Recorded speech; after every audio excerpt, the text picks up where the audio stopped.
and it's my great pleasure to introduce Professor Steve Redhead. Steve is publishing a book titled We've Never Been Postmodern by Edinburgh University Press in 2011. I thought today we'd talk about this book, and particularly, I think, Steve, start with the title. Now, We've Never Been Postmodern is a great title, but how are you using it?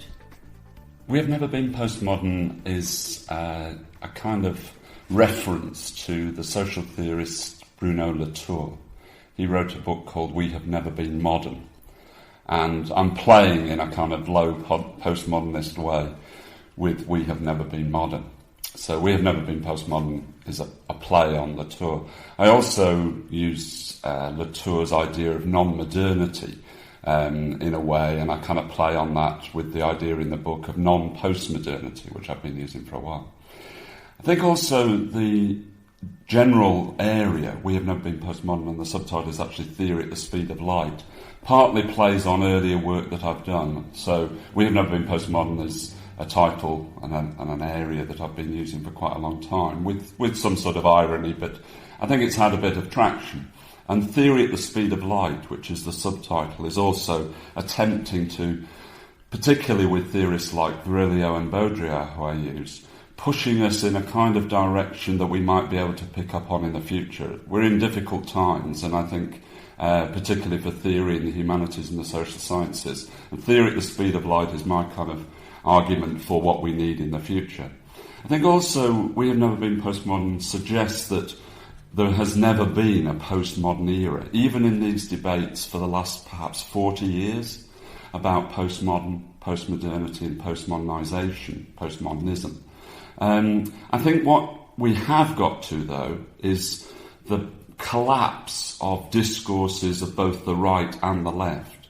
You could say that neo-Marxism and all the surrounding discourses have had difficulties, particularly in the 1970s and 80s. And now you could say that the new right, the neoliberals, and even the offshoots of the neoconservatives have had great difficulties, particularly with what has brought us to the crash of 2007-2008.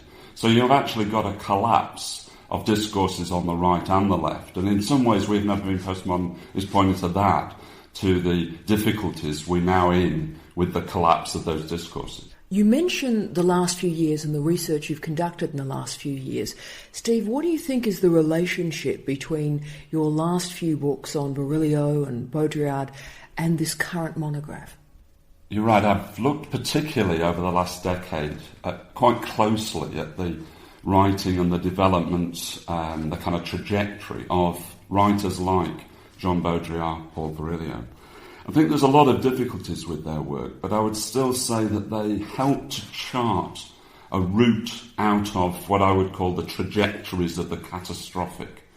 More and more, as Virilio says, we've moved from a state of cosmopolis, where cosmopolitan sociologists studied our social and cultural conditions, to a state of claustropolis. And I think that certainly, Virilio and Baudrillard agree on that in many ways, and I think that's exactly the direction we've taken with all the difficulties that has. We have a trajectory of the catastrophic. And it's interesting, I think, that Baudrillard and Virilio are quite singular writers. They've toyed with kind of positions on the left. Now Baudrillard is dead, Virilio is still very much alive, but both of them in recent years have pursued a singular path. Although they were friends, they actually had very little to do with each other in terms of their theory and their politics. But they're singular in the sense that they don't mesh easily into discourses, into movements and so on. And I think that's actually a good thing in these particular times with the collapse of the discourses of the left and the right.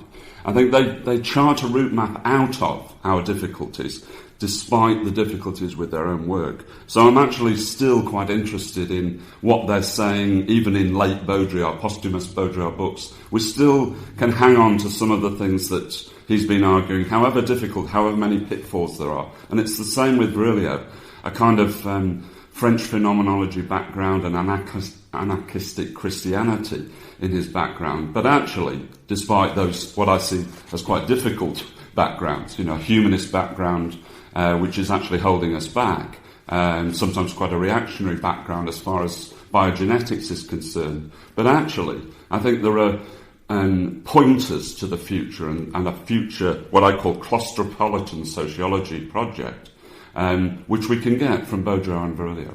You've mentioned already in our conversation, Steve, neoliberal, neoconservative politics, and there's no doubt, I'm thinking the Tea Party as well, obviously. We live in extraordinary times politically because we're post-September 11, we're post-Bush, we're post-Blair, we're post-Brown, and now we're post-Mubarak. How do these posts fit into your argument that we've never been postmodern?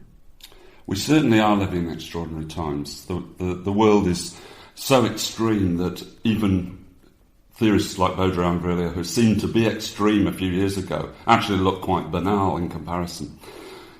Extraordinary extreme times are certainly what we're living through, and you can see that with the revolutions in the Middle East, which are happening almost daily. Since I wrote the book, these revolutions are actually unfolding. But I was thinking particularly in the book about the 9/11 event as a speed accident, if you want to use Virilio's terms. And also the 2007-2008 economic crash globally, which is still having a huge influence, huge effect. And also the kind of speeded up natural disasters, earthquakes and all sorts of other things, which we've always had, but seem to be even more connected globally because of our global media than they've ever been before. So in some ways what I'm arguing in the book is that we're kind of post-catastrophe.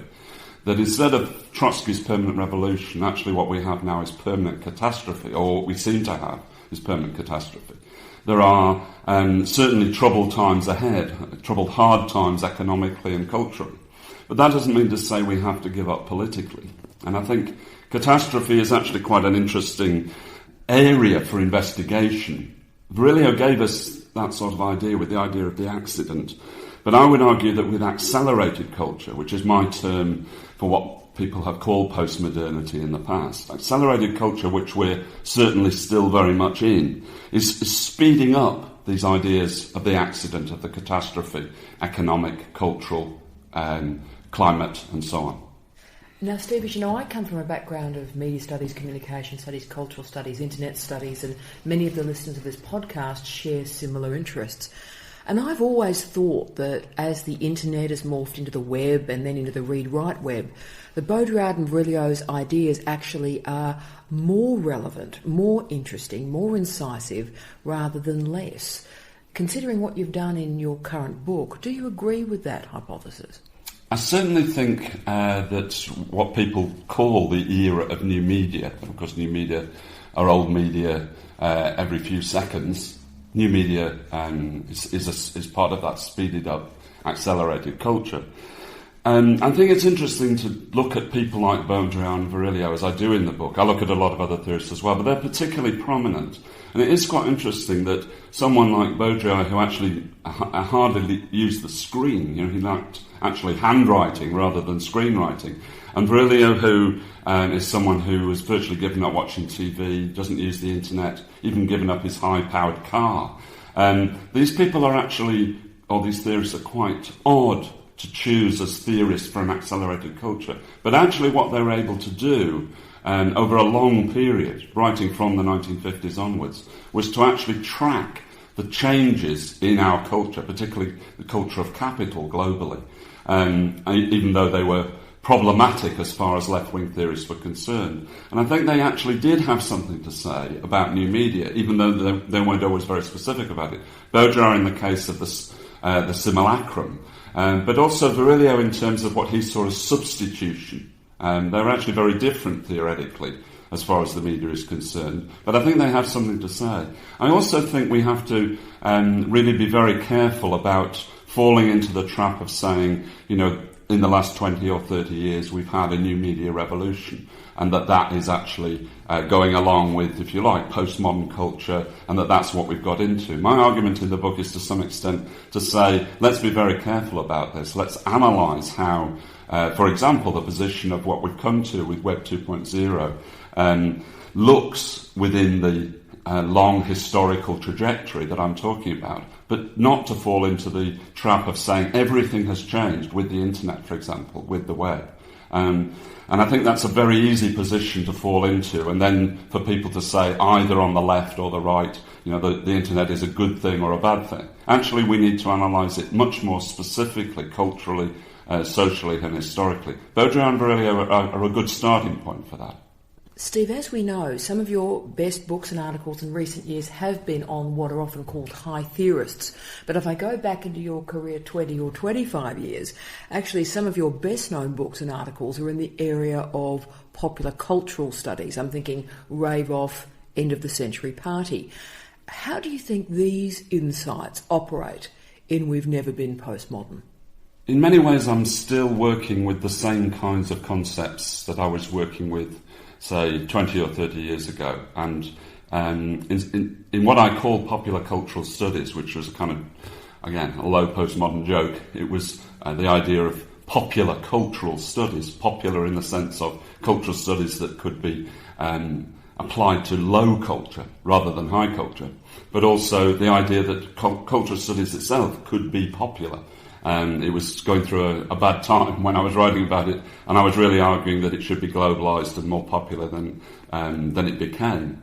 But I think a lot of the concepts, which are actually in the book, like post-political, like post-pop, which I was using at the time of books like The End of the Century Party, Rave Off 20 years ago, have now become more accepted in social science and humanities discourse. Not necessarily for the right reasons. Sometimes these kinds of, post-whatever are used rather lazily. What I was trying to do in the book was to say, as I've always said, that postmodernity isn't an era after modernity. I think the use of the idea of the post suggests that actually we're always already within modernity, and that post, in some ways, is a kind of ironic, jokey version of modernity, modernism, the modern. And I think we're better off with those kinds of explanations. And certainly in the book I do write quite a lot about popular culture and popular music, and try and apply the sorts of ideas that are in the general theory in the book to those particular areas. And I'm struck very much still by the cutting edge of popular music and popular culture. It's more and more difficult because it's become more and more sanitised, more and more banal in many ways. We've accepted a kind of normalised culture there. But actually, if you look at something like the history of electronic music, which I'm still very interested in, I write quite a lot in the book about people like the Pet Shop Boys, it's interesting that Orchestral Manoeuvres in the Dark made an album in 2010, which was actually called History of Modern. And McCluskey of OMD actually said that he still thought the last modernist movement of the 20th century was basically British electronic pop, which he was very much part of and is still part of. So I think you can actually be very specific about the way that popular cultural studies is moving in that sort of area. I think there's still edgy things to say in the area of popular cultural studies. Steve, we're recording this interview in the United Kingdom, indeed deep in the southeast of the United Kingdom. You've done work, I've done work in Australia, Aotearoa, New Zealand, and also North America. Now, Steve, there are so many debates and controversies in the contemporary humanities and social sciences at the moment, particularly about the impact or the influence of social sciences and the humanities. Which debates do you believe We've Never Been Postmodern can have that influence or impact? My argument, I think, in We've Never Been Postmodern is that we have to regenerate the kind of debates right across the spectrum in social sciences and humanities, and also to have critical debate with those in the sciences, for example.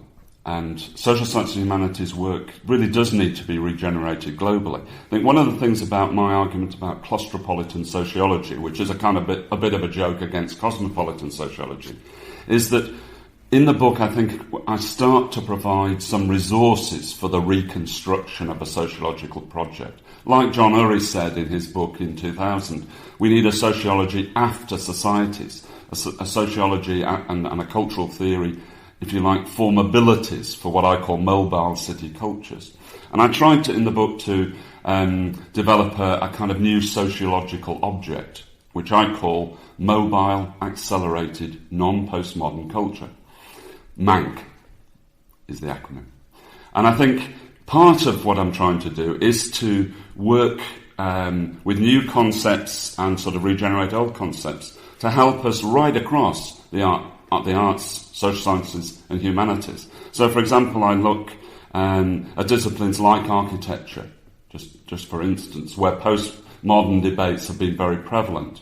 And in that particular chapter in the book, I look at a theorist who worked with Paul Virilio, for example, called Claude Perron, who's still working as an architect in his 80s, but has had a long trajectory of what he calls critical modernity.